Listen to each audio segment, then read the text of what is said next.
ketika seorang bayi berusia 16 bulan sedang sekarat menahan rasa sakitnya.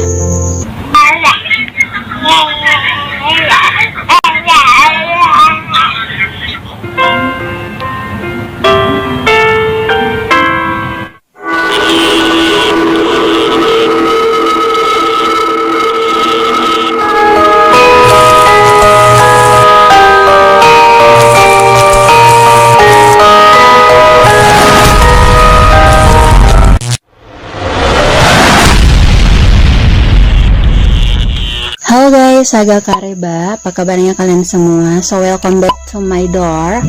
Nah, door hari ini akan membawakan kasusnya Jeongin. Mungkin beberapa di antara kalian sudah tahu lah ya kasusnya Jeongin ini, karena di bulan Januari, tepatnya di tanggal 2 Januari ini benar-benar viral banget, booming banget tentang kasusnya ini. Well, sebenarnya aku sengaja tahan dulu, hold dulu untuk nggak share ke kalian semua, karena aku benar-benar nunggu waktu yang pas untuk kasus ini benar-benar fix. Tapi sayangnya nggak sesuai ekspektasi. Udahlah ya. Sebelum aku mulai, aku juga minta maaf ke kalian semua karena nggak bisa face to face bareng di sini. Jadi aku hanya nemenin kalian, diskusi bareng kalian lewat sound ya. Nggak apa-apa ya. Oke, kita mulai aja. Pernah gak sih kalian melihat hashtag viral di Twitter, atau mungkin kalian para penggemar K-pop maybe, atau drakor yang rajin banget pantau atau ngestalk akun-akun idol atau fanbase kalian dan menemukan hashtag dengan tagar I'm sorry Jeongin atau tagar sorry Jeongin. Yap, baru-baru ini tepatnya di bulan Januari, warga Seoul, Korea Selatan dibuat gempar karena sebuah kasus yang cukup menyayat hati. Sangat-sangat sedih lihat kasus ini. Dan kasus ini sangat viral dan booming banget hingga saat ini setelah program talk show SBS menyiarkannya pada tanggal 2 Januari. Well, Jeongin ini adalah seorang bayi yang sengaja dititipkan oleh ibu kandungnya di tempat semacam panti asuhan karena ada alasan tertentu. Tapi sayangnya, tepatnya di tanggal 13 Oktober saat Jeongin berusia 16 bulan, di sebuah rumah sakit di barat daya Seoul, bayi yang diadopsi selama 271 hari oleh keluarga angkatnya dinyatakan meninggal karena diduga mendapatkan tindak kekerasan. So, pada tahun 2018, pasangan suami istri yang terbilang cukup mapan karirnya ini mendatangi sebuah tempat semacam panti asuhan gitu dan berniat mengadopsi seorang anak meski sudah memiliki seorang putri berusia 4 tahun. Well, sekedar informasi untuk kalian semua, sebelum pengadopsian resmi, prosesnya memang panjang dari mulai memenuhi persyaratan sampai dengan kelengkapan berkas-berkas. So, diantara banyak anak-anak di sana, akhirnya ibu angkatnya Jeongin ini match dan berjodoh dengan Jeongin, dan terpilihlah Jeongin sebagai anak angkatnya yang akan diadopsi. Kenapa harus seperti itu? Karena setiap adoptor itu selain tes psikologi, kesehatan mental dan lain-lain, memang harus dites kecocokan mereka, apa sifatnya mereka sama, at least biologis mereka adalah sama lah ya. Dan akhirnya terpilihlah Jeongin ini. Selama proses berlangsung, keluarga angkat Jeongin sering mengunjunginya, bahkan ada tahap di mana masa praadopsi harus dilakukan. Jadi mereka akan dipantau terus perkembangan pengadopsian mereka. So, tepatnya di bulan Januari saat Jeongin ini berumur 7 bulan dengan berat 9 kilo resmi diadopsi dan menjadi anggota keluarga sah mereka. Bahkan sempat sharing di sebuah program TV untuk mempromosikan program adopsi. Sebelum kita pindah ke tahap berikutnya guys, aku mau menginformasikan dulu kalau di Korea jika ada terjadi kasus seperti ini, kasus apapun itu, di Korea selalu wajib ditutupi mukanya di media. Maksudnya tersangkanya ditutupi mukanya di media, bahkan identitasnya itu disamarkan. Nggak tahu deh hukum di sana bagaimana, tapi kewajibannya seperti itu.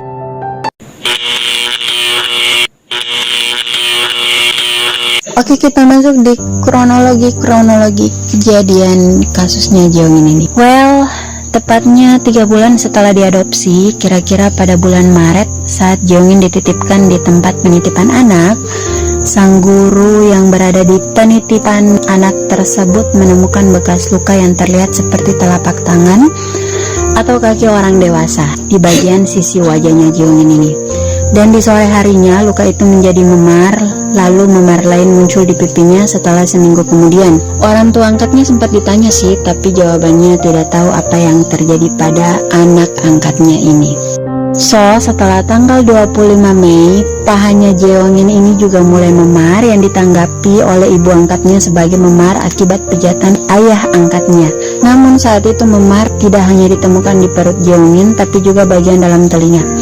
Para guru akhirnya melaporkan pelecehan dan kekerasan itu ke polisi untuk diselidiki. Namun, pada laporan pertama yang diajukan pada seorang pejabat dari Lembaga Perlindungan di Penyelidikan Internalnya, dihentikan dengan alasan tidak ada bukti. Anehnya, sang guru-guru kan sudah foto semuanya tuh dan dijadikan bukti, tapi polisi yang menyelidiki itu tidak menerima dan secara spesifik mengatakan bahwa itu bukan pelecehan anak kalau nggak ada keretakan atau luka kecil yang terbuka.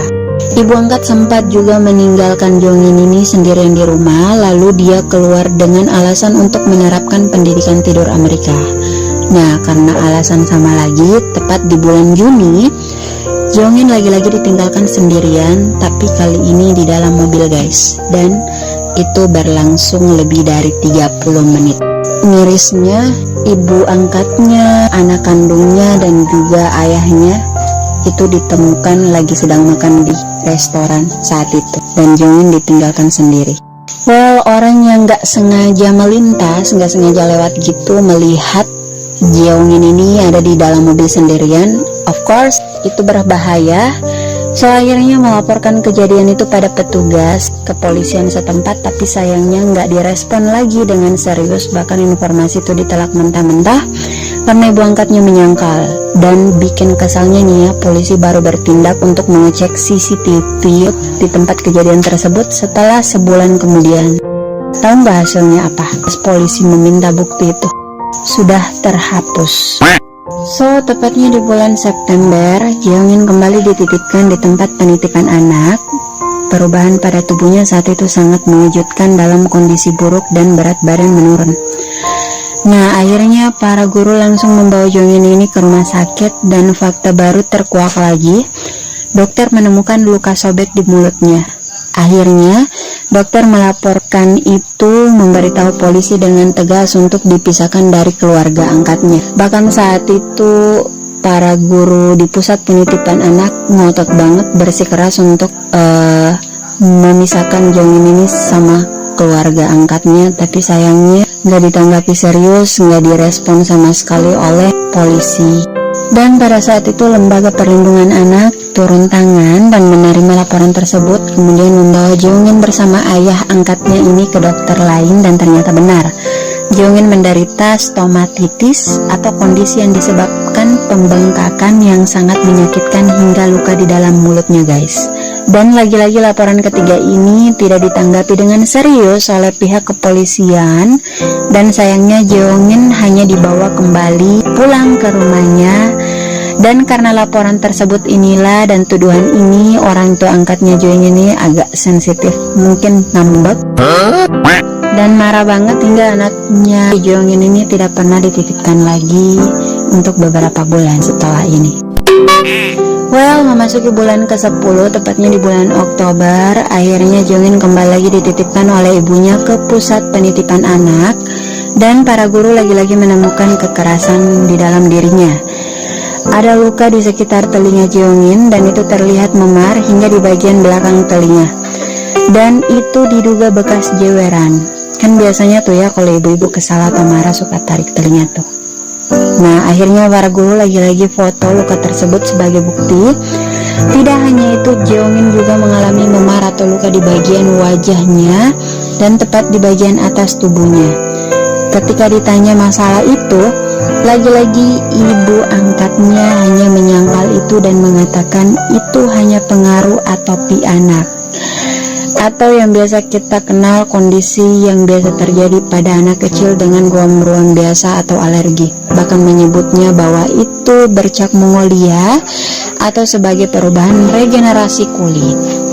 Jeongin yang sudah lama tidak ke taman tiba-tiba pergi ke pusat penitipan anak sehari sebelum kematiannya, tepatnya di tanggal 12 Oktober. Kondisi Jeongin saat itu sangat-sangat buruk, sangat parah, hingga para guru sempat merawatnya sepanjang hari itu. Dari mulai mengukur suhu tubuhnya, tapi anehnya saat itu tubuhnya tidak menunjukkan gejala demam, hanya gejala abnormal saat itu.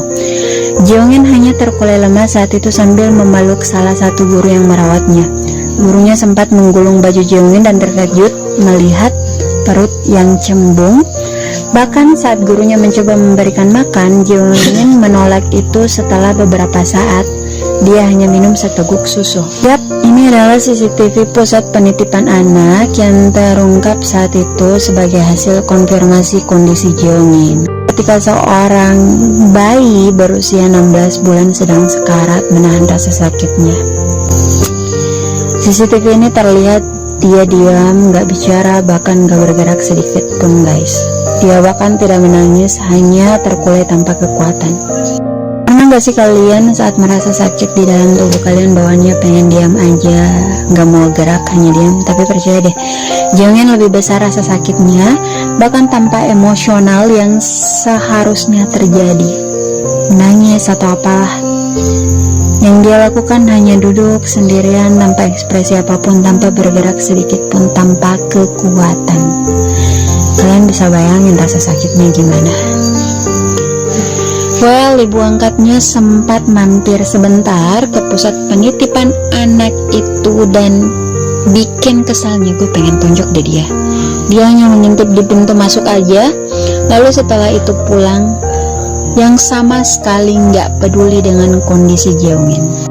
Pusat penitipan anak saat itu juga sudah menjelaskan dan memperingatkan kondisi buruknya Jeongin ini, tapi hanya mengambil anaknya lalu dibawa pulang, bukannya ke rumah sakit. Keesokan harinya, tepatnya di tanggal 13 Oktober, orang tuanya mengklaim bahwa Jeongin ini sedang bermain di sofa sambil orang tua angkatnya bersiap-siap untuk dibawa Jeongin ini ke tempat penitipan anak. Dan katanya juga Jeongin ini sempat terjatuh. Nah, saat itu si ibunya itu tidak membawanya ke rumah sakit, tapi hanya memberitahu dulu suaminya kalau ini loh masih bisa menerima penitipan di tempat yang dulu Jeongin dititip.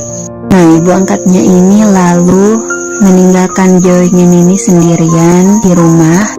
Dia pergi menitipkan anak kandungnya itu ke tempat penitipan anak. Setelah itu dia kembali lagi ke rumah, kemudian membawa Jeongin ini ke rumah sakit.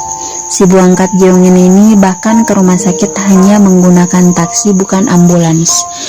Karena kondisi Jeongin ini juga sudah sangat-sangat parah, sangat kritis. Bahkan sopir taksi itu juga mungkin cemas melihat kondisi si Jeongin ini secara langsung. Akhirnya si sopir taksi ini tanya ke ibu angkatnya Jeongin, "Hei, kenapa Anda tidak menelpon ambulans saja? Jika menelpon ambulans, pasti sudah mendapatkan tindakan penyelamatan hidup saat dalam perjalanan." Tapi respon ibu angkatnya Jeongin ini hanya seolah pura-pura nggak dengar dan santai aja, padahal ini anaknya sedang sekarat guys. Nah, sesampainya di rumah sakit, Jeongin sudah mengalami serangan jantung. Jeongin sempat siuman, pulih hanya beberapa saat dari perawatan staf medis. Tapi sayangnya kondisinya sangat-sangat mengerikan saat itu, bahkan mengejutkan para dokter di sana.